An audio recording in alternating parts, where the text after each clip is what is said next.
الحمد لله رب العالمين والصلاة والسلام على أشرف الأنبياء وسيد المرسلين سيدنا محمد وعلى آله وأصحابه أجمعين. اللهم صل على سيدنا محمد وعلى آل سيدنا محمد كما صليت على إبراهيم وعلى آل إبراهيم في العالمين إنك حميد مجيد. أعوذ بالله من الشيطان الرجيم. بسم الله الرحمن الرحيم. هل ينظرون إلا الساعة أن تأتيهم بغتة وهم لا يشعرون. الأخلاء يومئذ بعضهم لبعض عدو إلا المتقين. يا عباد لا خوف عليكم اليوم ولا أنتم تحزنون. الذين آمنوا بآياتنا وكانوا مسلمين ادخلوا الجنة أنتم وأزواجكم تحبرون. يطاف عليهم بصحاف من ذهب وأكواب وفيها ما تشتهيه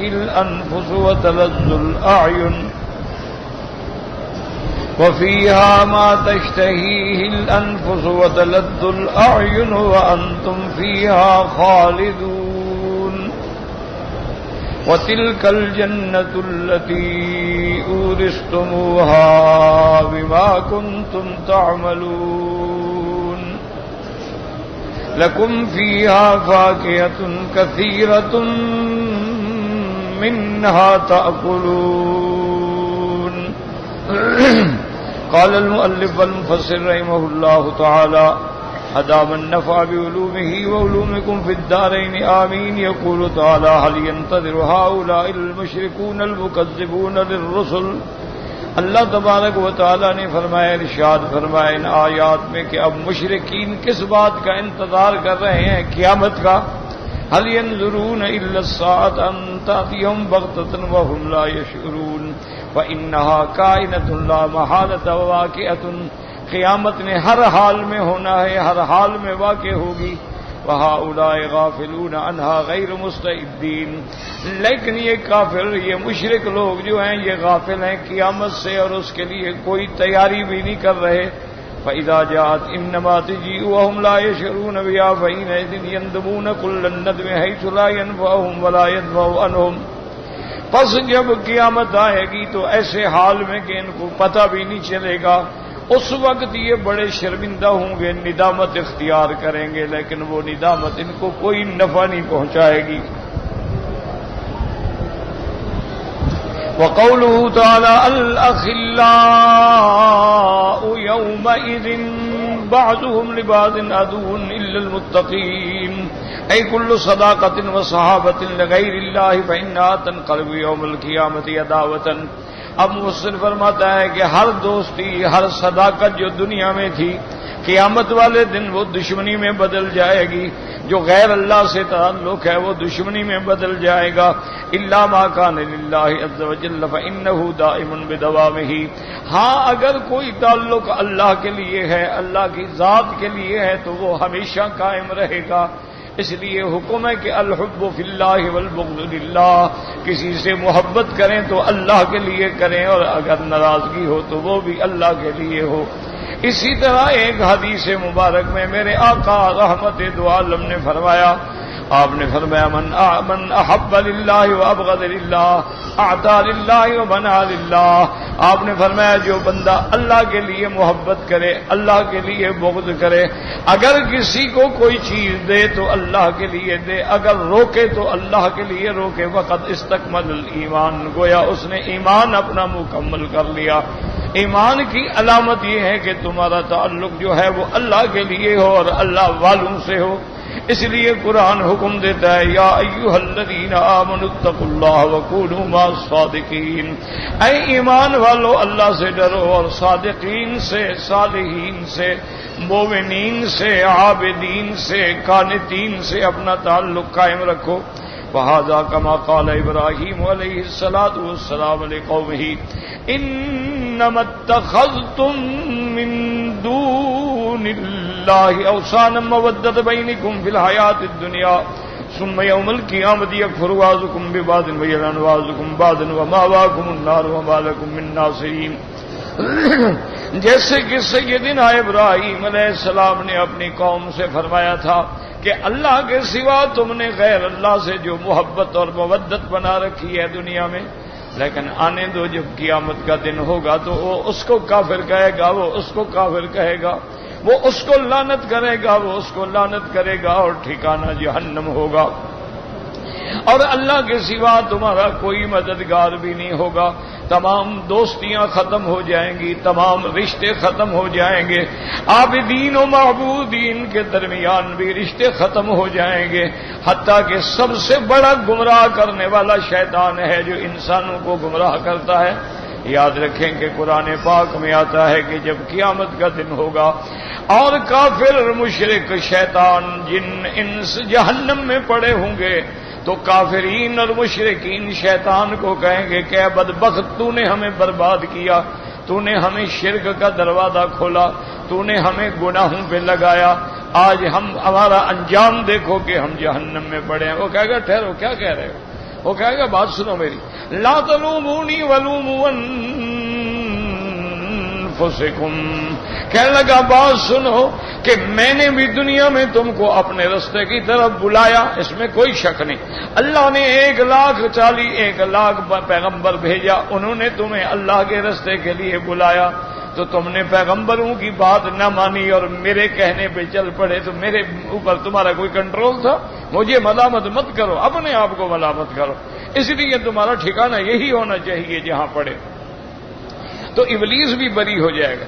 وقال عبد الرزاق اخبرنا اسرائیل نبی اسحاق بن الحارث بن علیم رضی اللہ تعالی عنہ الاخلاء یومئذ بعضهم لبعض عدو الا المتقین قال خلیلان مؤمنان وخلیلان کافران فتوفي عهد المؤمنين وبشر بالجنة ذكر خليله فقال اللهم إن فلان خليلي كان يأمرني بطاعتك وطاعة رسولك ويأمرني بالخير وينهاني عن الشر۔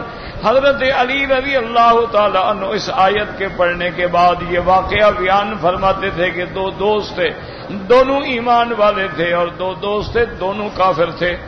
اب جب ایک مومن فوت ہو گیا، اللہ پاک نے اس کو جنت کی خوشخبریاں دیں اور جنت دکھلائی، تو اس نے اپنے دوست کو یاد کیا اور کہا اللہم ان فلانا خلیلی، میرا اللہ میرا فلان جو دوست تھا، کان یامرنی بطاعتک وطاعت رسولک، وہ ہمیشہ مجھے کہتا تھا کہ اللہ کی فرما برداری کرو، اللہ کے رسول کی فرما برداری کرو، وَيَأْمُرُنِي بِالْخَيْرِ وَيَنْهَانِي عَنِ الشَّرِّ، وہ بھلائی کا مجھے کام حکم دیتا تھا، برائی سے مجھے روکتا تھا، وَيُنَبِّئُنِي إِنِّي مُلَاقِيكَ، اور مجھے کہتا تھا کہ اپنی تیاری کر لو، تم نے قیامت میں اللہ کے دربار میں جانا ہے، اللہ کے ساتھ پیش ہونا ہے۔ اللہم فلا تضلہ بعدی حتی تریہ مثل ما اریتنی، یا اللہ میرے اس دوست کو گمراہ نہ کرنا، یا اللہ میرے اس دوست کو بھی ایمان پہ موت دینا تاکہ وہ نعمتیں جو آپ نے مجھے دکھائی ہیں میرے دوست کو بھی نصیب ہوں۔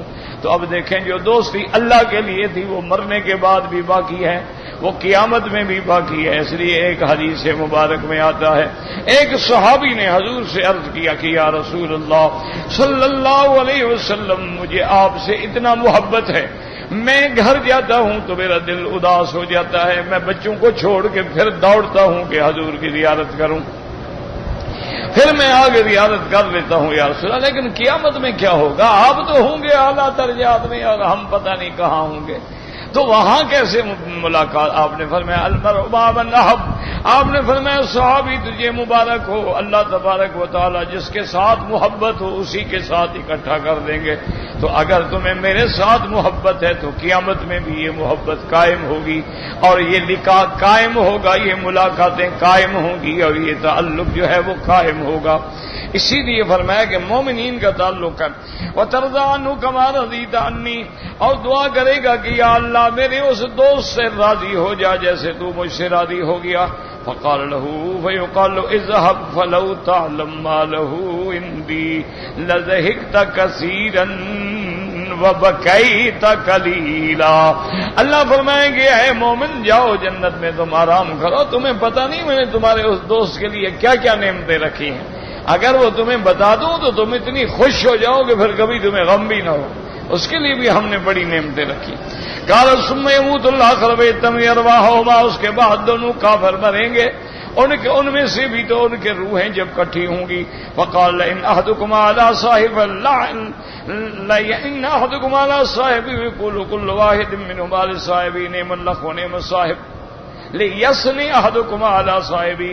اب جب دونوں دوست مومنین قیامت میں اکٹھے ہوں گے تو اللہ پاک حکم دیں گے کہ ایک دوسرے کے بارے میں بتلاؤ۔ وہ کہے گا نعم الاخ و نعم الصاحب و نعم الخلیل، یہ تو میرا بڑا اچھا دوست ہے، بڑا اچھا بھائی ہے، اسی نے تو مجھے ہدایت کی۔ وَإِذَا مَاتَ أَحَدُ الْكَافِرِينَ بُشِّرَ بِالنَّارِ، اور جب ان دو کافر دوستوں میں ایک مر جائے گا اور جہنم کے دروازے کھلیں گے، اب وہ اپنے دوست کو بھی یاد کرے گا۔ ذکر خلیل یقول اللہم ان خلیلی فلانا کان یامرنی بمعصیتک ومعصیت رسولک، وہ کہے گا کہ یا اللہ فلاں دوست جو تھا میرا وہ بڑی نافرمان تھا، مجھے آپ کی بھی نافرمانی، آپ کے پیغمبر بھی نافرمانی کے لیے ابھارتا تھا۔ ویامرنی بالشر وینہانی عن الخیر، مجھے برائی کا حکم کرتا تھا اور بھلائی سے روکتا تھا۔ ویخبرنی انی غیر ملاقیک، اور مجھے بتاتا تھا کوئی قیامت نہیں، کوئی حساب کتاب نہیں ہے۔ اللہم فلا تہدہ بعدی حتی تریہ مثل ما اریتنی، یا اللہ اس کو میرے بعد ہدایت نہ دینا، اس کو بھی یہ جہنم دیکھنی پڑے جو میں نے دیکھی ہے۔ تسقط علیہ کما سقطت علیہ، اور اس کو تیری ناراضگی حاصل ہو جیسے مجھ پہ حاصل ہے۔ قال فیموت الکافر الاخر جمعین ارواحہما فیقول یثنی کل واحد منکما علی صاحبہ فیقول کل واحد منہما لصاحبہ، جب دوسرا بھی مر گیا، اب جب کٹھے ہوں گے تو اللہ فرمائے گا تم دونوں دوست ہیں، اب بتاؤ ایک دوسرے کے بارے میں کیا کہتے ہو؟ وہ کہے گا بیس الاخ و بیس الصاحب بیس الخلیل، وہ کہے گا یہ تو بڑا برا بھائی ہے، بڑا برا دوست ہے، اسی نے تو مجھے برباد کیا۔ رواہ ابن ابی حاتم وقال ابن عباس رضی اللہ تعالی عنہما مجاہد و قتادہ سارا کل خلت عداوت یوم القیامت المتقین، حضرت مجاہد اور حضرت قتادہ فرماتی ہیں کہ دنیا کی ہر دوستی جو ہے قیامت میں دشمنی میں بدل جائے گی، مگر مومنین کی دوستی جو ہے وہ دنیا میں بھی قائم اور آخرت میں بھی قائم رہے گی۔ اس کے بعد فرماتے ہیں مفسر رحمۃ اللہ علیہ والحافظ بن الصاغری ترجمہ شام بن احمد بن شام بن عبد اللہ بن کثیر حدثنا ابو جعفر محمد بن الخضر بن رقد وعاف حدثنا حکیم بن نافع نامش النبی صالح النبی هريرة رضی اللہ تعالی عنہ قال قال رسول اللہ صلی اللہ علیہ وسلم لو ان رجلین تحابا فی اللہ احدهما بالمشرق والاخر بالمغرب لجمع الله تعالى بينهما يوم القيامه يقول هذا الذي احببته فيه۔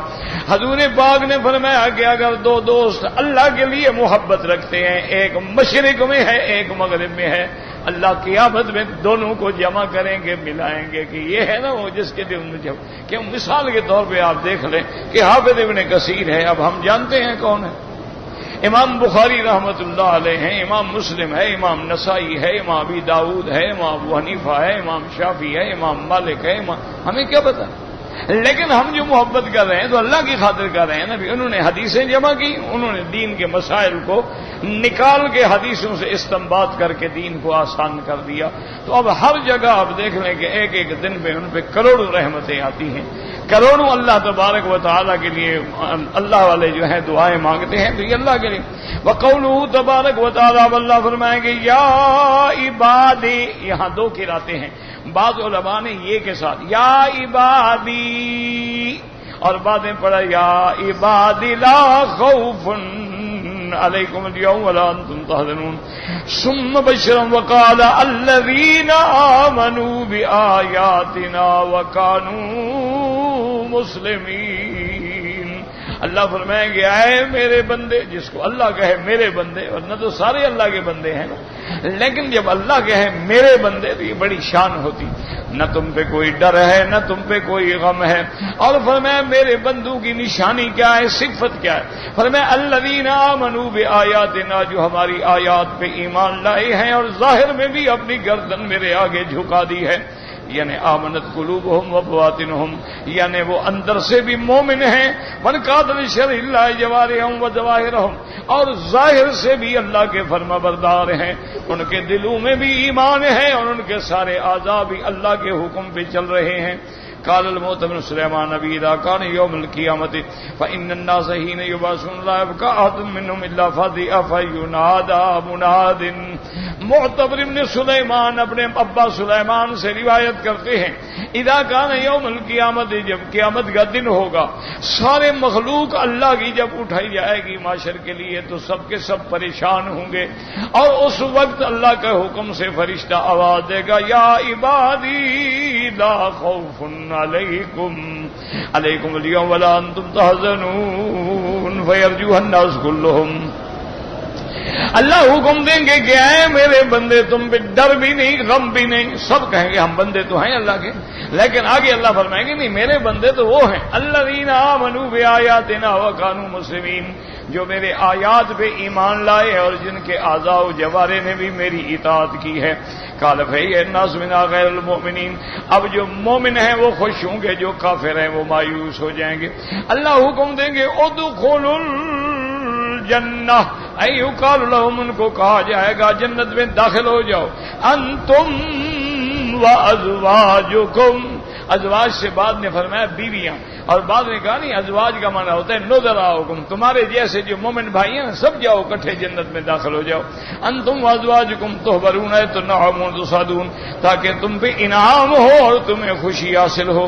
وقد تقدم تفسیرها فی سورۃ الروم، اب مفسر فرماتا ہے ایسی آیتوں کی تفسیر آپ پہلے بھی پڑھ چکے ہیں سورۃ الروم کے اندر. یطاف علیہم بصحاف من ذهب، صحاف کہتے ہیں بڑے بڑے پلیٹیں، سونے کی پلیٹوں میں غلمان لے کے کھانے پھرتے ہوں گے. اے زبادی آنت الطعام، وہ طعام کے برتن اٹھائے وا اکواب، اکواب کہتے ہیں کہ ایسا کوب جس کا پکڑنے کا کڑا اور آگے اس کے ٹوٹی نہ لگی ہو، اس کو کوب کہا جاتا ہے. وَأَكْوَابٍ آنِيَةُ الشُّرْبِ مِنْ ذَهَبٍ، وہ بھی سونے کے ہوں گے. لَا خَرَاطِيمَ لَا بَلَاءُرَا، نہ تو اس کا کان ہوگا کہ پکڑو اور نہ اس کی آگے ٹوٹی ہوں گی. اور اس کے بعد فرماتے ہیں وَفِيهَا مَا تَشْتَهِي الْأَنفُسُ وَقَرَابَاتٌ تَشْتَهِيهِ الْأَنفُسُ، اللہ نے فرمایا اور جنت میں ہر وہ چیز ہوگی جو تیرا جی چاہے گا. وَتَلَذُّ الْأَعْيُنُ، اور جس سے تیری آنکھوں کو لذت حاصل ہوگی. اَيْتِهِ وَالطَّعَامِ وَالرِّيحِ وَالْمَنظر، کہ وہاں دیکھیں گے تو طعام بھی اعلیٰ ہوگا، منظر بھی اعلیٰ ہوگا اور خوشبوئیں بھی اعلیٰ ہوں گی. قال عبد الرزاق قال اخبرنا معمر قال اخبرني اسماعيل بن ابي سعيد قال ان اكرمه مولى ابن عباس رضي الله عنهما اخبره ان رسول الله صلى الله عليه وسلم قال ان ادنى اهل الجنه منزله واسفلهم درجه لرجل لا يدخل الجنه بعد احد يفصل في بصري مسيرة 100 عام في كسور من ذهب وخيام من لؤلؤ ليس فيها موضع شبر إلا معبور يقضى عليه ويرى ب70,000 صافة من ذهب ليس فيها صافة فيها لون السلوخة مثله شهوته في آخرها كشهوته في أوله ولو نزل به جميع أهل والصالح مما أعطي لا ذلك ما أوتي شيئا. میرے آقا رحمت دو عالم سیدنا محمد صلی اللہ علیہ وسلم نے فرمایا کہ سب سے ادنا درجے والا جنتی جو ہے، جو سب سے آخر میں جائے گا، یعنی جس کے بعد کوئی نہیں بچے گا، سب سے آخری جب جنت میں جائے گا تو اللہ تبارک و تعالیٰ اس کو ایسی نعمتیں دیں گے کہ 100 سال تک چلتا جائے نا اس کے محل ہی ختم نہیں ہوں. اور وہ محل بھی سونے کے ہوں گے، اور اس کے بعد فرماتی ہیں کہ اس کے لیے محل بھی ہوں گے سونے کے، وخیام من لؤلؤ، اور موتیوں سے بنے ہوئے اس کے خیمے ہوں گے. اور اس کے بعد فرمایا تھا فیہا موضع شبر، ایک بالش کے برابر بھی جگہ خالی نہیں ہوگی کہ وہ سب کی سب آباد ہوگی. اور صبح کو اور شام کو 70,000 پلیٹیں، 70,000 قسم کے کھانے اس پہ پیش ہوں گے. اور جو ایک ہوگا اس جیسا دوسرا نہیں ہوگا، وہ دوسرا اور قسم کا ہوگا. اور اللہ اس کو ایسی کھانے کی قوت دیں گے وہ پہلے سے لے کر آخر تک سب کو چکھے گا اور سب کو کھائے گا. اور اس کے بعد فرماتی ہے نبی جمیع الارض والسالم، اگر اللہ سارے زمین والوں کو بھیج دے اس کے مہمان بن جائیں تو وہ کھانا کافی ہو جائے گا، سب کو کافی ہو جائے گا پورا. یہ تو ملے گا نا ادنا کو، جو اعلیٰ ہوں گے جنت میں ان کا کیا مقام ہوگا. وقال ابن ابي حاتم حدثنا علي بن سعيد جنيد قال حدثنا ابو سواد الرحي قال حدثني عبد الله بن وهب ان ابن لهية نكي بن قادر حسن ان ابي هريره رضي الله تعالى عنه في ان ابا امامه رضي الله تعالى عنه حدث ان رسول الله صلى الله عليه وسلم حدثهم وذكر الجنه، حضور پاک نے جنت کا ذکر کیا اور فرمایا والذي نفس محمد بيده لَيَأْخُذَنَّ أَحَدُكُمْ اللُّقْمَةَ فَيَجْعَلُهَا فِي فِيهِ ثُمَّ يَخْتَرَبُ عَلَيْهِ طَعَامُ الَّذِي فِي فِيهِ الَّذِي يَشْتَهَا. حضور پاک نے فرمایا کہ مجھے قسم ہے اس ذات کی جس کے قبضہ قدرت میں میری جان ہے. ایک مومن کھانا کھا رہا ہوگا، جب طعام رکھے گا نا زبان پہ کہے گا یار فلاں چیز جو ہے نا وہ سنا ہے اور زیادہ لذیذ ہے، تو اللہ اسی وقت بدل دیں گے، وہ زبان کے اوپر رکھے بدل جائے گا. یعنی جو اس کی تمنا ہوگی اسی وقت پوری ہوگی، یہ نہیں کہ اس کے لیے انتظار کرنا پڑے. اس کے بعد حضور پاک نے یہ آیت پڑھی وفیہ ما تشتہی الانفس وتلذ الاعین وانتم فیہا خالدون. وقال الامام احمد حدثنا حسن بن موسیٰ قال حدثنا مسکین بن عبد العزیز قال حدثنا ابو الاشعث الضرير عن شرح حوشب عن ابي هريرة رضي الله تعالى عنه قال قال رسول الله ان ادنى اهل الجنة منزلة من له لسبع درجات وهو على السادسة وفوقه السابعة وإن له 300 خادم ويقضى عليه ولا كل يوم ب300 صحفة.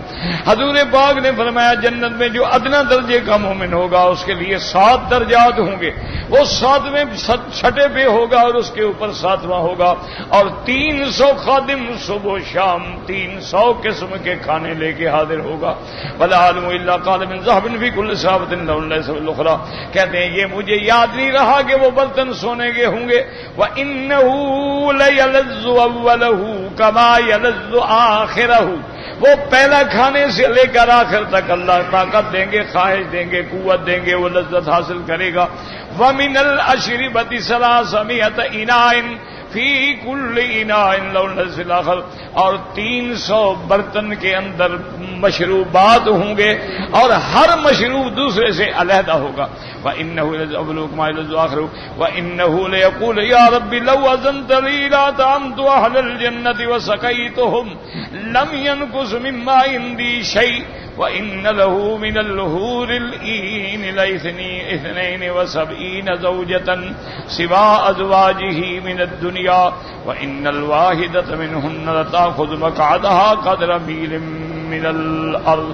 اب وہ کہے گا کہ یا اللہ آپ نے تو مجھے اتنا نعمتیں دی ہیں، اگر میں ساری جنت والوں کو بھی دعوت کروں نا پھر بھی یہ کھانے ختم نہیں ہوں گے، تو میں ایک آدمی کیا کھا لوں گا. اور اللہ تبارک و تعالیٰ اس کو 72 حوریں بھی عطا فرمائیں گے، اور ایک حور کے لیے جو بیٹھنے کا جو تخت ہوگا وہ 1 میل لمبا ہوگا جس پہ وہ بیٹھے گی. وَأَنْتُمْ فِيهَا فِي الْجَنَّةِ خَالِدُونَ لَا تَخْرُجُونَ مِنْهَا وَلَا تَبْغُونَ عَنْهَا حِوَلًا. اور اللہ نے فرمایا کہ میرے مومن بندو تم ہمیشہ اسی جنت میں رہو گے، نہ تو تمہیں نکالا جائے گا اور نہ تم نکلنا چاہو گے. ثم قیل لهم علی وجه التفضل والامتنان. اس کے بعد اللہ فرماتے ہیں احسان کے طور پہ اس جنت کا میں نے تمہیں مالک بنا دیا ہے، اب تم مالک ہو. وَتِلْكَ الْجَنَّةُ الَّتِي أُورِثْتُمُوهَا بِمَا كُنتُمْ تَعْمَلُونَ أَعْمَالُكُمُ الصَّالِحَةُ كَانَتْ سَبَبًا لِّشُهُورِ رَحْمَتِ اللَّهِ. تمہارے اعمال صالحہ جو ہیں اس کی وجہ سے آج اللہ نے اپنی رحمت سے تمہیں جنت کا وارث بنا دیا. فَإِنَّهُ لَا يَدْخُلُ أَحَدٌ عَمَلُهُ الْجَنَّةَ وَلَٰكِن بِرَحْمَتِ اللَّهِ فَضْلِهِ. کیونکہ کوئی بندہ اپنے عمل سے جنت میں داخل نہیں ہو سکتا، جب بھی داخل ہوگا اللہ کے فضل سے، اللہ کی رحمت سے داخل ہوگا. وَإِنَّمَا الدَّرَجَاتُ يَنَالُ تَفَاوُتًا بِالْأَعْمَالِ الصَّالِحَاتِ. ہاں البتہ اس کے درجات جو ہیں اس کے اعمال کے مطابق، کسی کا اعلیٰ، کسی کا ادنا، کسی کا اوسط. قال ابن ابي حاتم حدثنا الفضل بن شهادان المقري قال حدثنا يوسف بن يعقوب عن الصفار قال حدثنا ابو بكر ياش عن النبي صالح النبي هريره رضي الله عنه قال رسول اللہ صلی اللہ علیہ وسلم كل اهل النار يرى منزل من الجنه حسرة. اب ہر کافر دیکھے گا کہ میرے لیے بھی اللہ نے ٹھکانہ تو رکھا تھا جنت سے، لیکن میں محروم ہو گیا. اس ٹھکانے کا وارث بھی مسلمان بن گیا ہے. وما كنا لنهتدي لولا ان هدانا الله. وہ کہے گا لولا ان اللہ ہدانی لکنت من المتقین. کاش مجھے بھی اللہ ہدایت دیتے تو میں بھی ڈرنے والوں میں ہوتا. اور فرماتے ہیں وہ کل اہل الجنت یرا منزلہ من النار. اور جنت میں جانے والے دیکھیں گے کہ جہنم میں بھی ہماری جگہ تھی لیکن اللہ نے ہمیں بچا دیا اور جنت دے دی. وما كنا لنهتدي لولا ان هدانا الله وكن له شكرا. قال وقال رسول الله ما من احد الا وله منزل في الجنه منزل في النار. حضور نے فرمایا کہ ہر آدمی کے لیے جنت میں بھی ٹھکانہ ہے، جہنم میں بھی. فالکافر یرسل منزلہ من النار. کافر کو وہ مکرم ٹھکانہ ملے گا جہنم میں مومن والا، اور مومن کو ملے گا کافر والا منزلہ من الجنہ. وذلك قوله تعالى وتلك الجنة التي أورثتموها بما كنتم تعملون. وقوله تعالى لكم فيها فاكهة كثيرة أي من جميع الأنواع منها تأكلون وما اخترتم وأردتم ولما ذكر الطعام والشراب ذكر بعض الفاكهة تمم النعمة والابتداء. اللہ فرماتی ہیں کہ جنت میں تمہارے لیے ہر قسم کے پھل ہوں گے، ان میں سے جو چاہو گے تم کھاؤ گے. اب مفسر فرماتے ہیں کہ پہلے اللہ نے طعام کا ذکر کیا یطاف علیہم بصحاف من ذهب، پھر اللہ نے مشروبات کا ذکر کیا واکواب، پھر اللہ تبارک و تعالیٰ نے فاکہہ کا ذکر کیا تاکہ نعمتیں جو ہے پوری ہو جائیں کہ ہر آدمی کھانے پینے سے فارغ ہونے کے بعد جو ہے پھلوں سے فائدہ اٹھاتا ہے. تو یہ اللہ نے مومنین کا حال ذکر کیا ہے. اب سمجھیں کہ میں نے عرض کیا تھا، سوال زیادہ ہے؟ اچھا چلو دے دو پھر. اور دعا بھی کریں کہ اللہ ہم سب کو اور ہر کلمے پڑھنے والے کو بغیر حساب کے جنت عطا فرمائے. اور ہمارے دوست بھی ہیں، طالب بھی ہیں، وہ انجینئر ہیں حرم میں، ریاض صاحب بیمار ہیں، دعا کریں اللہ شفا عطا فرمائے. یہ جو حرم میں کام ہوتا ہے نا اس کی نگرانی کرتے ہیں. بیچاروں کو تکلیف ہو گئی اپنڈکس کی.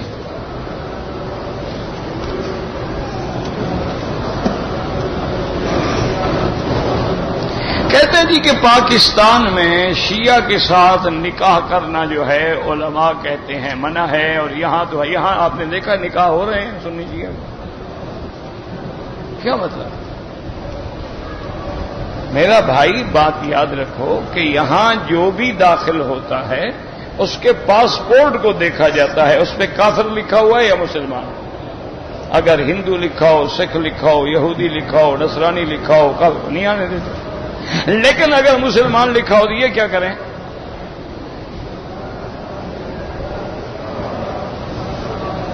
انہوں نے تو اس کو دیکھنا ہے نا جو گورنمنٹ نے اس کو سفر کے لیے وثیقہ دیا، مجبور ہیں اس کے بارے میں وہ کیا کہہ سکتے.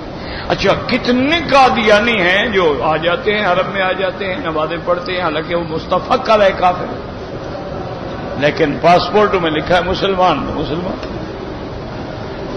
دوسری بات یہ یاد رکھیں، میں نے پہلے بھی کئی دفعہ عرض کیا ہے کہ صرف کافر بنانے پہ زور نہ دیں، کچھ لوگوں کو مسلمان بنانے کی بھی کوشش کریں. یہ جو ہے نا جی جتنے مذاہب باطلہ ہوتے ہیں نا ان کی کئی قسمیں ہیں. مثلا صرف جو روافض ہیں یا شیعہ ہیں ان کی اتنی قسمیں ہیں کہ آپ شمار ہی نہیں کر سکتے. اسی لیے علماء جانتے ہیں، آپ بڑے بڑے حدیث کی کتابیں کھولیں، بڑے بڑے محدثین روایت لیتے ہیں لیکن آگے لکھتے ہیں شیعیون، کہ یہ راوی جو ہے اس سے ہم روایت تو لے رہے ہیں لیکن ہے شیعہ۔ اچھا کہیں لکھتے ہیں یمیلو الی التشیع، شیعہ تو نہیں تھا لیکن شیعہ کے ساتھ محبت رکھتا تھا، اور کہیں لکھیں گے شیعیٌ غالیٌ، یہ بڑا کٹر شیعہ تھا، کہیں لکھتے ہیں شیعیٌ محترقٌ، یہ سڑول قسم کا شیعہ تھا، لیکن روایت لے رہے ہیں محدثین، روایتیں لے رہے ہیں ان سے۔ کسی عالم سے جا کے پوچھو نا، تو اگر سارا جہان کافر ہے تو روایت لینے کا کیا مطلب؟ اس لیے ہمیشہ یاد رکھو کہ جو بندہ منکر قرآن ہے، اس قرآن کو کامل مکمل نہیں مانتا، وہ کافر ہے۔ جو بندہ صحبت ابو بکر رضی اللہ تعالی عنہ کا منکر ہے، وہ کافر ہے۔ جو بندہ عزت، عصمت، عفت عائشہ کا منکر ہے، وہ کافر ہے۔ جو بندہ اصحاب رسول اللہ کو کافر کہتا ہے، وہ کافر ہے۔ ورنہ بہت سارے لوگ ہوتے ہیں وہ تفضیلی ہوتے ہیں، وہ کہتے ہیں جی ہمیں حضرت علی افضل ہیں بس، اور کوئی ایسی بات نہیں ہوتی۔ اسی لیے امام شافعی جیسے بندے نے بھی کہا کہ اذا کان الرفض حب آل محمد، اور انہوں نے کہا یار شیعہ ہونے کا معنی اگر یہی ہے کہ حضور کے اہل بیت سے محبت ہو، فلیشہد الثقلین انی رافض، پر ساری دنیا کے جن انسان گواہ ہو جائے پھر میں بھی رافضی ہوں، مجھے بھی اہل بیت سے محبت ہے۔ تو معنی یہ ہے کہ صرف اہل بیت سے محبت ہونا تو جرم نہیں ہے نا، حضرت حسن حسین سے محبت ہونا تو جرم نہیں، حضرت علی سے محبت ہونا تو جرم نہیں۔ اور بعض لوگ حضرت علی کی فضیلت کے قائل ہیں، بعض اہل سنت بھی کہتے ہیں کہ مجموعی طور پہ افضل حضرت ابو بکر ہے، لیکن جزئی طور پہ افضل حضرت علی ہے، کیونکہ وہ ابن عم رسول اللہ، وہ تو حضور کے چاچے کا بیٹا ہے۔ حضرت ابو بکر تو چاچے کا بیٹا نہیں ہے نا، حضرت ابو بکر تو سسر ہے حضور کا، یعنی حضور پاک سے رشتہ ہو گیا، بیٹی دے دی، ورنہ کوئی قرابت تو نہیں ہے نا۔ لیکن حضرت علی تو ابن عم رسول اللہ ہے، اور پھر حضرت علی وہ ہیں جن کو حضور نے بچپن میں خود تربیت دی ہے، اور پھر حضرت علی وہ ہیں، حضور فرماتے ہیں کہ ابو بکر نے بھی مجھ سے بی بی فاطمہ کا رشتہ مانگا، عمر نے بھی رشتہ مانگا، لیکن میں خاموش ہو گیا، پھر اللہ نے حکم دیا کہ اپنی بیٹی کا رشتہ علی سے کرو۔ تو ہمارا ایمان ہے، یہ مانا تو نہیں نا کہ ایک دوسرے کی دشمنی میں آ کے بس ایک دوسرے کو مارو اور دھاڑ فساد اور ڈنڈا اور کافر اور کافر اور کافر۔ اللہ نے تمہیں اسی لیے بھیجا ہے کہ کافر بناؤ۔ اللہ مسلمان بنانے کی توفیق، ہاں جو کافر ہیں بالکل ان کو کافر کہنے میں قل یا ایھا الکافرون لا اعبد ما تعبدون، کافر کو کافر کہنا ہوگا، لیکن یہ نہیں کہ ہر بندے کو رگڑ دو۔ اس طرح تو پھر اس طرح سنی کتنے مسلمان بچتے ہیں جو قبروں پہ چڑھاوے چڑھا رہے ہیں، ان کے بارے میں کیا خیال ہے؟ جو قبروں پہ جا کے منتیں مان رہے ہیں اور یا عبد القادر جیلانی یا معین الدین چشتی یا فلان کے نعرے لگا رہے ہیں، اور قبروں کی مٹی چاٹ چاٹ کے کھا جاتے ہیں، اور قبروں کو عرق گلاب سے غسل دے رہے ہیں اور غلاف چڑھا رہے ہیں، اور اپنے دمبے اور بکرے لے کے وہاں جا کے جناب نظر چڑھا رہے ہیں۔ ہمارے اپنے علاقے میں ایک پیر تھا، ہفتے میں سوموار کے دن وہاں تمام علاقے کے لوگ اپنے جانور لاتے تھے، وہ قبر کا طواف کرتے تھے۔ میں نے ایک دن پوچھا یہ کیا بات ہے؟ انہوں نے کہا جی پھر اگر نہ لے جائیں نا تو جانور بیمار ہو جائیں گے۔ اچھا پیر ہے تمہارے جانوروں کے پیچھے پڑ گیا ہے؟ پہلے پیر بندو کو مرید کرتے تھے، یہ اچھا شریف آدمی ہے جانوروں کو مرید کرتا ہے، اور جو جانور ملنے نہ جائے اس کو بھی ہاؤ جی کہتے مر جاتے ہیں۔ میں نے کہا اچھا مکے مدینے والے جانور تو ادھر نہیں آتے، وہ تو نہیں مرتے، وہ تمہارے پیر کو نہیں مانتے یا سمندر کے اس طرف ہیں؟ کوئی عقل کرو، ایک عقیدہ ہے. اچھا اسی طرح آپ دیکھیں ہندوستان میں ہمارے حاجی بھائی بیٹھے ہوں گے، ان سے پوچھیں، وہاں باقاعدہ ایک مزار ہے جہاں میلہ لگتا ہے سال میں، اور ایک دن بھی نہیں ہوتا، شاید 3 دن ہوتا ہے یا 7 دن ہوتا ہے. سارے علاقے کے جتنے سانپ ہیں نا وہ اکٹھے ہوتے ہیں، ہزاروں کی تعداد میں، یہ بھی نہیں کہ 1-2، ہزاروں کی تعداد میں سانپ ہوتے ہیں. وہاں یہ حکم ہوتا ہے ہر بندے کو کہ بھئی چارپائی پہ نہیں سونا، نیچے سونا ہے، اور جو سانپ تمہیں نظر آئے اس کو مارنا بھی نہیں ہے. اچھا وہ لوگ سوتے رہتے ہیں، سانپ اوپر گزر رہے ہیں، کھیل رہے ہیں، جا رہے ہیں، آ رہے ہیں. کسی کو 3 دن مجال ہے کہ سانپ لڑے، کہتے ہیں جو پیر صاحب کے سلام پہ آئے ہیں. اب کیا خیال ہے آپ کا؟ اللہ کے بندے، اگر یہ بات ہے، حضرت عبید اللہ سندھی جیسا آدمی جو امام انقلاب گزرا ہے، جو اتنا بڑا آدمی ہے کہ حضرت شیخ الہند رحمت اللہ علیہ کا شاگرد ہے، اور بڑے بڑے علماء اس کے شاگرد ہیں، وہ فرماتے ہیں کہ ایک دفعہ انگریز نے ہماری سزائے موت ہو گئی اور ہمارے پر وارنٹ گرفتاری جاری کر دیے. اب ہم چاہتے تھے کہ ہندوستان سے نکل جائیں. اس زمانے میں ہندوستان چھوٹا تو نہیں تھا، نہیں، پاکستان بھی تو ہندوستان تھا. تو فرماتے ہیں کہ ہم 2 دوست تھے، ہم نے سوچا کہ بھی کیسے نکلیں. تو ہم دونوں نے ہندوؤں کا لباس اختیار کیا. وہ جیسے دھوتی باندھتے ہیں نا، دھوتی باندھی، وہ جیسے جناب یہاں چوٹی رکھتے ہیں، چوٹی رکھی، وہ جیسے تلک لگاتے ہیں، تلک لگایا، اور سارا اور کتاب مہا بھارت اور رامائن اور وید جو تھے وہ ساری کتابیں اکٹھی کی، اور ان کو 2-4 راتیں بیٹھ کے اچھی طرح سے نظر دوڑائی اور ساری کتابیں پڑھی. اور جناب ہم چل پڑے، اب پیدل جا رہے ہیں، اور یہاں کھڑے ہو جاتے، رامائن پڑھتے اور کتابیں پڑھتے، لوگ دنگ ہو جاتے. ان کے تو کسی پنڈت کو بھی نہیں آتی ہوں گی. وہ لوگ کہتے یار ماشاءاللہ یہ تو کوئی بڑا پنڈت آ گیا. وہ ہمیں لے جاتے، ہم جا کے ان کے مندروں میں قیام کرتے، بڑی ہماری خدمت ہوتی، آؤ بھگت ہوتی کہ جی یہ تو بالکل کوئی مہا پنڈت آ گیا ہے نا. وہ فرماتے ہیں کہ ایک دن ہم وہاں بیٹھے تھے تو ساری مخلوق جو ہے وہ مندر میں آ گئی، بھر گئی، اور وہاں کے جو بڑے بڑے ان کے مندر کے جو مہنت تھے اور بڑے بڑے جو ان کے انچارج تھے، ان کے آگے رونے رہے اور بنتی کرنے لگے، جی بارش نہیں آئی، ہم راجستھان کے لوگ ہیں، سہارا کے لوگ ہیں.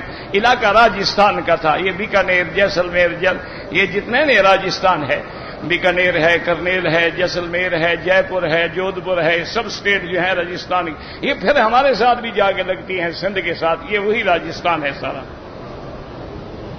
تو انہوں نے کہا کہ جی بارش نہیں ہے، ہم تباہ ہو گئے. انہوں نے کہا بھگوان جو متھو پگھاری ہو، انہوں نے کہا کہ بھگوان کے ماتھے پہ جب پسینہ آئے گا تو بارش آئے گی. اب کہنے لگا ہو چلے گئے. ہم دونوں ساتھی جب علیحدہ ہوں ہم ہنسے، ہم نے کہا یہ سلو کے پٹھے کو، پتھر کو کہاں پسینہ آئے گا؟ تو پسینہ آئے گا تو بارش آئے گی، یہ کیا تماشا ہے؟ وہ روزانہ لوگ آئیں جناب، نظریں چڑھائیں، مٹھائیاں بانٹیں، کھانے کھلائیں، اور جو پادری تھے وہ ایک ہی بات کہہ رہے ہیں، بس بھگوان جو متھو پگھاری ہو، بھگوان کے ماتھے پہ پسینہ آئے تو بارش آئے نا. وہ کہتے ہیں تیسری رات میرے دوست کو خیال آیا، اس نے وہاں جو گلاب چھڑکنے کے لیے رکھے ہوتے ہیں نا شیشیاں جس میں گلاب پکڑ کے چھڑکتے ہیں، وہ لے کے گیا، اس میں پیشاب کیا، پیشاب کر کے اچھی طرح بند کر کے بھگوان پہ آ کے اس کو چھڑکا. بھگوان پہ جب چھڑکا اور اس کے بعد شور مچا دیا کہ پادری کو بلاؤ، بھگوان جو متھو پگھاری ہو، بھگوان کے متھے پہ پسینہ آ گیا ہے. وہ جناب پادری آ گئے، انہوں نے دیکھا کہ واقعی تو چھٹے گر رہے ہیں، اتنا زیادہ پسینہ ہے، اس نے پورا پیشاب کر کے پوری بوتل ڈال دی تھی نا. تو انہوں نے جناب وہ گھنٹیاں اور جناب وہ گجانی شروع کی، ساری دنیا اکٹھی ہو گئی کہ جی بھگوان کے ماتھے پہ پسینہ آ گیا. وہ کہتے ہیں اسی وقت بارش آ گئی. اب اللہ بھی تو امتحان لیتے ہیں. انہوں نے کہا پیشاب تو ہم نے ڈالا ہوا تھا، کون سا پسینہ آیا تھا؟ لیکن اللہ بھی آزمائش کرتے ہیں نا، جو شرک میں مرتا ہے اس کو اسی میں ڈال دیتے ہیں. اور جس کا ایمان توحید پہ قوی ہوتا ہے اس کو توحید پہ قائم رکھتے ہیں. اللہ بھی تو امتحان لیتے ہیں نا بندوں کا. تو اس لیے میرا بھائی یہ نہیں ہے کہ ہر آدمی کافر اور ہر نہیں. جو بالکل سیدھی سی بات ہے کہ جو منکر قرآن ہے، منکر صحبت ابی بکر ہے، منکر عصمت عائشہ ہے رضی اور منکر فضیلت شیخین ہے اور تکفیر صحابہ کا قائل ہے، وہ کافر ہے. یہ تو نہیں کہ ساری دنیا کافر ہو گئی. اللہ عالم ہزاروں قسم ہیں اور دعا کریں.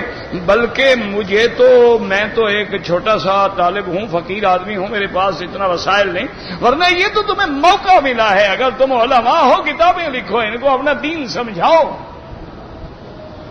تمہیں اللہ نے فرصت دی ہے کہ ان پر دین پیش کرو، ان کو بتاؤ. کتنے لوگ ہیں بیچارے جہالت میں پڑے ہوتے ہیں. بہرحال تم اپنے علاقوں میں رشتہ نہ کیا کرو. کرسچین لڑکی سے شادی کرنا جائز ہے. مسلمان مر گئی ہیں ساری. اگر مسلمان ساری فوت ہو گئی ہیں نہ ملیں تو پھر اہل عیسائی لڑکی سے شادی جائز ہے. اگر مسلمان زندہ ہیں پھر کیوں کرسچین ڈھونڈ رہے ہو جناب؟ وہ تو حالات ہیں کہ مسلمان لڑکی نہیں ملتی. میں ایسے ملک میں ہوں جہاں یا یہودی لڑکی ہے یا عیسائی لڑکی ہے اور مجھے زنا کا خوف ہے، اجازت ہے شادی کر لو. اگر کوئی آدمی عصر کے بعد 3-4 طواف اکٹھے کر لے، مغرب کے بعد 2 رکعت سب کی پڑھ لے، کوئی بات نہیں.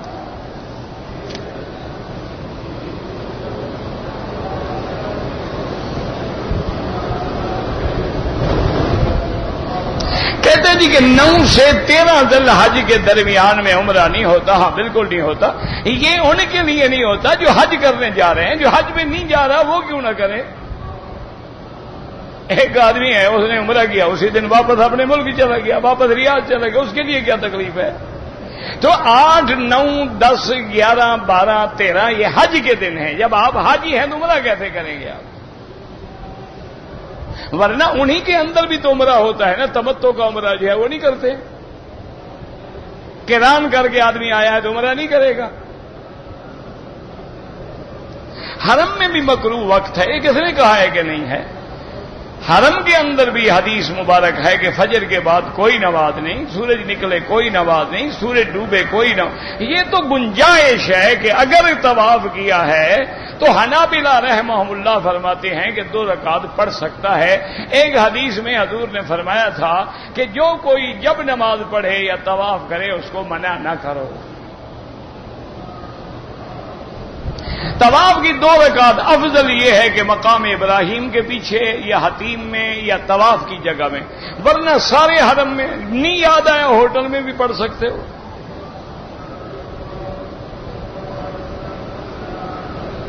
امام مسلم عربی ہیں؟ بالکل عربی نہیں ہے. کس نے کہا ہے آپ کو عربی ہے؟ کوئی بھی ان میں کوئی بھی عربی نہیں ہے. نہ امام بخاری، نہ امام مسلم، نہ امام نسائی، نہ ابو داؤد، نہ ابن ماجہ. ان میں کوئی سب اجمی ہیں.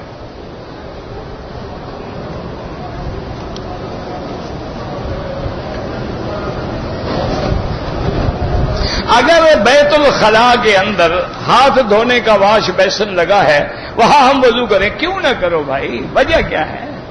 وہ جی بیت الخلاء اور یہ قریب ہے، اس طرح تو تیرے پیٹ بھی قریب ہے اور منہ بھی قریب ہے. یہ کیا بات ہے؟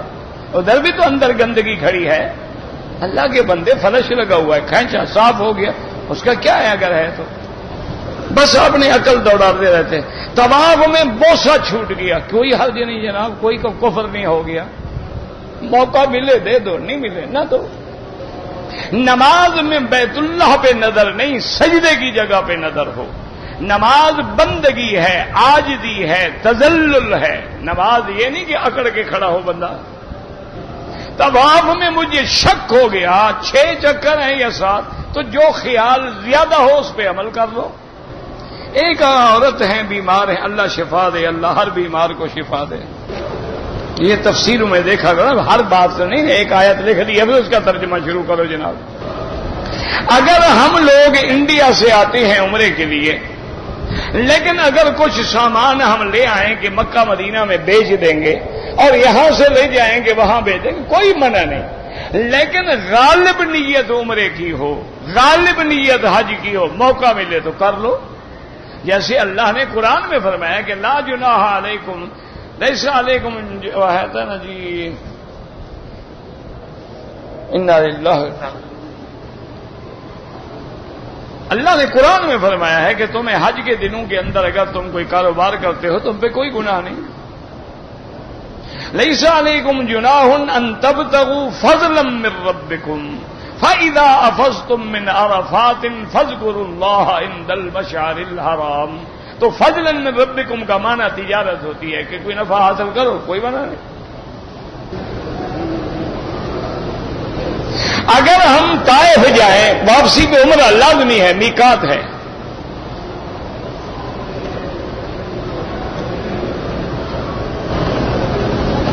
فرض نماز نہیں، اللہ کے حرم میں جو بھی نماز پڑھو گے انشاءاللہ لاکھ ہے. کہتے جی کہ اگر ہم نے خیرات کرنی ہو، مثلا ہم نے گائے یا کوئی جانور ذبح کیا، تمام رشتہ داروں کو بلا کے کھلا دیں، ماشاءاللہ اندھا خیرات کرے نا، اپنوں کو دیتا ہے زیادہ. یہ کون سی خیرات ہے کہ رشتہ داروں کو کھلا دو؟ ان کو شریف آدمی دعوت کرو، ان کو خیراتیں کھلاتے ہو، ان کو دعوت کرو، ہدیہ پیش کرو. خیرات غریبوں کا حق ہے، مسکینوں کا حق ہے. انما الصدقات للفقراء، یعنی وہ خیرات کر کے اللہ میاں کو بھی بلیک میل کر رہا ہے، رشتہ داروں کو بھی راضی کر رہا ہے. انشاءاللہ نہ یہ راضی ہوں گے نہ اللہ راضی ہوگا. نیت تو جانتا ہے نا اللہ، یہ بھی جانتے ہیں کہ شریف آدمی نے خیرات کر کے ہمیں ٹرخایا ہے. حضور پاک کی کون سی بیوی کا نکاح عرش پہ ہوا تھا؟ بی بی زینب، جو حضرت زید کی پہلے بیوی تھی.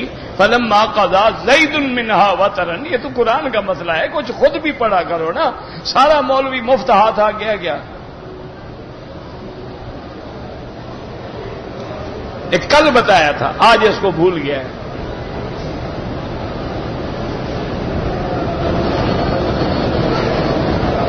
بہرحال ہم نے اگر بات یہ ہے کہ آپ نے مدینے شریف سے آتے ہوئے مغرب اور عشاء کی نماز راستے میں قصر پڑی ہے، جائز ہے.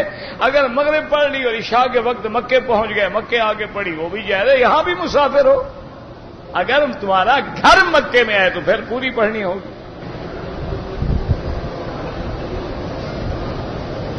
ہم نے عمرہ کیا، مشین سے ہم نے حلق کرایا، پھر دوسرا عمرہ کیا تو کینچی سے بال کاٹے. بہت کی کون سے بال تھے جو تم نے کینچی سے کاٹے؟ پہلے جب مشین پھر گئی تو باقی کینچی کس پہ لگائی تھی تم نے؟ ایک بکری آرام سے دم دو اور اس طرح بھی پھرواؤ.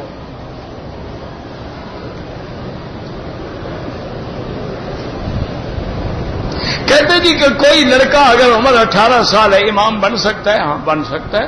آج کل تو 5 سال کے لڑکے بالغ ہیں، 18 سال کا تو بوڑھا ہو جاتا ہے. آج کل جب فلمیں آ گئی ہیں نا تو آج تو 5 سال کا لڑکا بالغ ہو جاتا ہے، 18 سال تک الحمدللہ بوڑھا ہو جاتا ہے. رات دن جو فلمیں دیکھے گا جوان رہے گا.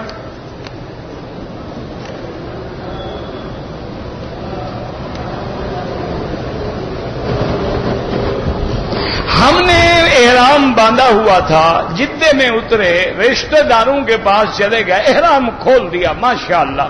پھر ہم نے جناب دوبارہ احرام باندھا، دم پڑ گیا آرام سے، اور آپ کے میقات کا عمرہ بھی برباد ہو گیا. اب آپ کا عمرہ جدے سے ہوا، وہ جو میقات سے احرام باندھ کے آئے تھے تم نے ضائع کر دیا.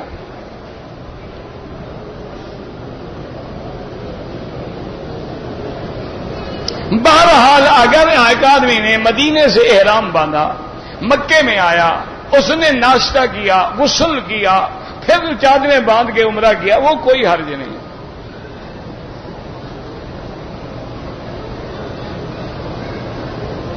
چھوٹا بچہ اس میں کوئی دم نہیں ہوتی. جو بڑا ہے بالغ ہے وہ غلطی کرے تو دم ہوگی.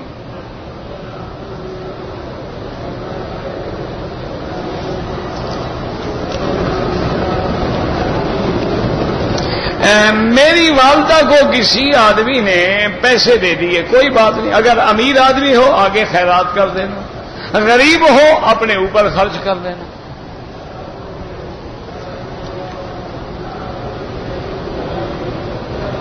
بہرحال ایک ہنسی مذاق کی بات ہوتی ہے، جوتی گم ہو جائے دوسرے کی نہ اٹھاؤ، ایک ہوتی ہے آدمی مذاق میں تھوڑا سا آدمی کا ذہنی کچھ ریفریشمنٹ تو ہو نا، ہر وقت تو آدمی تھانے دار نہ بنا رہے نا۔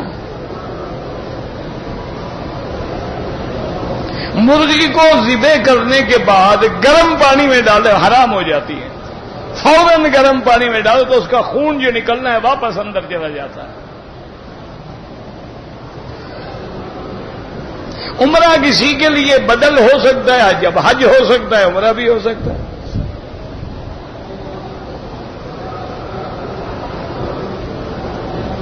اگر ایک آدمی کا 15 دن سے قیام کم ہے، نماز قصر ہے، سنت نفل معاف ہے، لیکن پڑھو تو ثواب ہے، تم کون سا یہاں جناب صبر میں ہو، فائدہ اٹھاؤ۔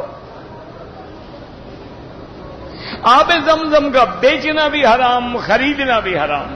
یہ جو لوگ پیسے لیتے ہیں یہ بھر کے لانے کے لیتے ہیں، زمزم کے نہیں لیتے ہیں۔ تمہارے نوکر تو نہیں ہے نا کہ 20 لیٹر کا پانی بھریں گے اور پھر سر پہ اٹھا کے سڑک پہ لائیں گے، ملازم ہیں تمہارے۔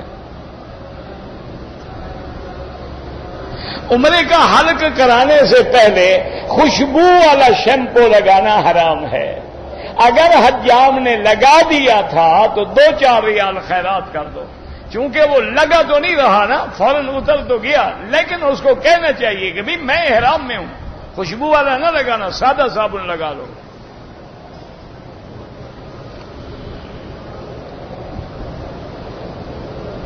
کہتے جی میں عمرہ کروں یا تبلیغ پہ جاؤں، دونوں کام کرو، تبلیغ پہ بھی جاؤ عمرہ بھی کرو۔ تم اللہ کے ساتھ تقسیم کیوں کر رہے ہو؟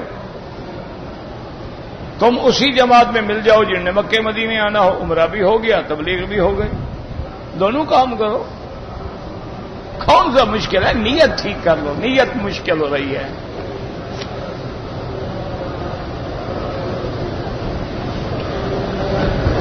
میں نے نفل کے بجائے اگر قضا نماز پڑھوں وہ زیادہ ثواب ہے، کیونکہ قضا تو فرض کی آپ کریں گے نا، اس کو تو فرض کا ثواب ملے گا آپ کو۔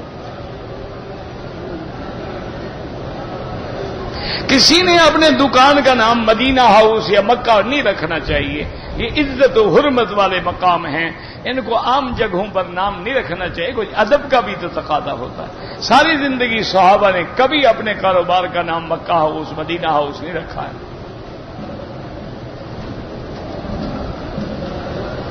اگر عرفات میں مسواک توڑ لی کوئی حرج نہیں، لیکن نہیں توڑنا چاہیے۔ حد حرم تو نہیں ہے وہاں، لیکن پھر بھی احتیاط ہو۔ یہ بیچارے تو ایک درخت پہ ہزاروں نہیں لاکھوں خرچ کرتے ہیں، یہاں درخت لگانا کوئی آسان ہے؟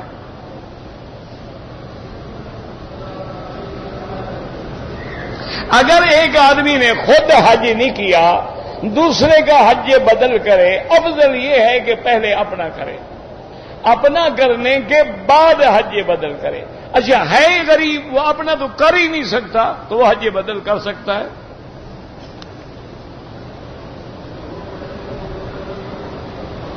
ہم نے ادھار پیسہ دیا ہے، دینے والے کا بیٹا اور لینے والے کا بھائی گواہ ہے، تو میں کیا کروں؟ تم جانو پیسے جانے گواہ جانے۔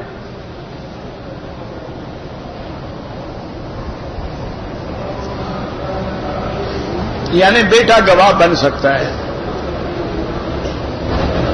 کہتے تھے کہ یہاں جو فیس لیتے ہیں اقامے کی وہ جائز ہے، تم جو کماتے ہو وہ جائز ہے؟ نہیں، تم جو کماتے ہو ماشاءاللہ کہ نوکری ہے تمہاری 600 کی، ماشاءاللہ مہینے میں کماتے ہو 4000، یہ جائز ہے؟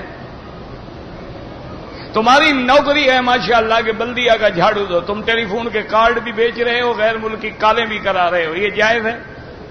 یہ تو تمہیں نظر نہیں آتا، ادھر 1000 ریال تمہیں نظر آتا ہے۔ اپنے اعمال پر بھی تو نظر رکھو۔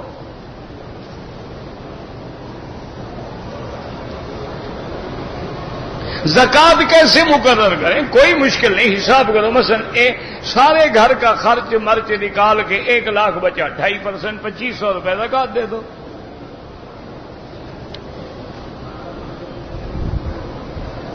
اگر ہمارے اوپر دم پڑ گیا ہے، پیسہ نہیں ہے، جب اللہ دے دے کر دینا، کوئی ضروری نہیں جلدی کرو۔ اگر بالکل امید نہیں، 10 روزے رکھ لو،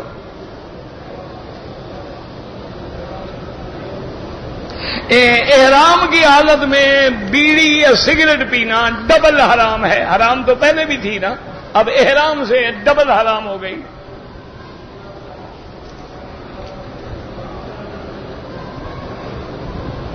ہماری مسجد میں کوئی امام نہیں ہے. ایک آدمی ہے جس کو قرآن کی کچھ آیتیں آتی ہیں، وہ نماز پڑھا سکتا ہے. ہاں پڑھا سکتا ہے، لیکن کوشش کرو کوئی آدمی ڈھونڈو پڑھا لکھا.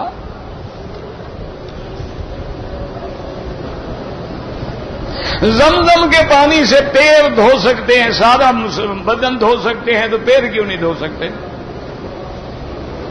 دیکھو ادب کرے تو زمزم کا ادب ہے، نہ کرے تو حضور کی سنت کا بھی ادب نہیں ہے.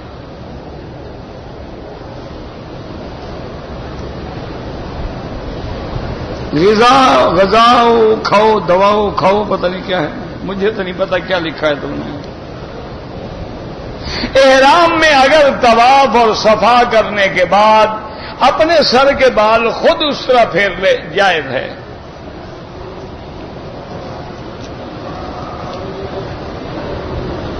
قرآن پہ عمل کرنے سے کیا مراد ہے؟ جو قرآن میں حکم ہے نماز پڑھو نماز پڑھو، زکات ہو زکات دو، زنا نہ کرو، چوری نہ کرو، قتل نہ کرو، جو حکم ہے اس پہ عمل کرو، جس سے روکا ہے رک جاؤ.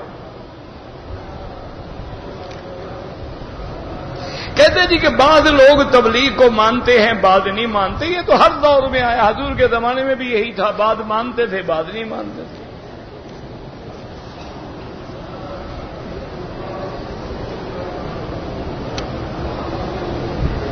کہتے جی کہ عورت اور مرد کی نماز میں فرق ہے. بالکل فرق ہے. مرد امام بنتا ہے، عورت امام نہیں بنتی. مرد اذان دیتا ہے، عورت اذان نہیں دیتی. مرد کے لیے نماز مسجد میں افضل ہے، عورت کے لیے گھر میں افضل ہے. مرد کے لیے صف اول افضل ہے، عورت کے لیے صف آخر افضل ہے. تو اسی طرح حدیث میں ہے کہ عورت اگر دونوں پاؤں ایک طرف نکال کے زمین کے زیادہ قریب ہوگی تو اس کا پردہ زیادہ رہے گا. جتنا پردہ زیادہ رہے گا اتنا ثواب زیادہ رہے گا.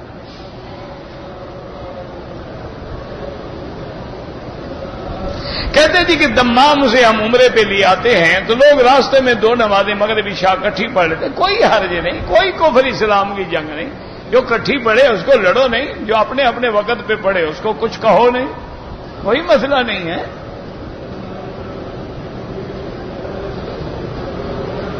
بہرحال جو موزے کا مسئلہ ہے، امام ابو حنیفہ رحمت اللہ علیہ فرماتے ہیں موزہ چمڑے کا ہو یا نیچے متنعل ہو، پانی جس میں داخل نہ ہو سکے اس پہ مسح کرو. باقی حنابلہ کے نزدیک ہر جراب پہ جائز ہے. عمرے کا حل تو خود کر سکتا ہے. ربنا تقبل منا انک انت السمیع العلیم وتب علینا انک انت التواب الرحیم. اللهم انا نسألك رضاك والجنة ونعوذ بك من سخطك والنار. اللهم اجعل لنا وللمسلمين من كل هم فرجا ومن كل ضيق مخرجا ومن كل بلاء عافيا. یا اللہ بیماروں کو شفا عطا فرما. یا اللہ بیماروں کو شفا عطا فرما. یا اللہ بیماروں کو شفا عطا فرما. یا اللہ سب ظاہری باطنی روحانی جسمانی نفسانی بیماریاں دور فرما. اللهم انا نعوذ بك عن البرص والجذام وعن سيء الاسقام. اللهم انا نعوذ بك عن البرص والجذام وعن سيء الاسقام. اللهم انا نعوذ بك عن البرص والجذام وعن سيء الاسقام. یا الہ العالمین عالم اسلام پہ رحم فرما. یا اللہ عالم اسلام کی عزت کا فیصلہ فرما. یا اللہ کفر کی ذلت کا فیصلہ فرما. یا اللہ مسلمان فلسطین میں ہیں، عراق میں ہیں، کشمیر میں ہیں، ہندوستان میں ہیں، گجرات میں ہیں، برما میں ہیں، بنگلہ دیش میں ہیں، پاکستان میں ہیں، جس ملک میں ہیں ان کی جان مال آبرو عزت کی حفاظت فرما. یا اللہ پاکستان کی حفاظت فرما. یا اللہ پاکستان پہ رحم فرما. یا اللہ پاکستان پہ رحم فرما. یا اللہ اپنے عذاب رفع فرما. یا اللہ اپنے عذاب رفع فرما. اللہم لا تہلکنا بذنوبنا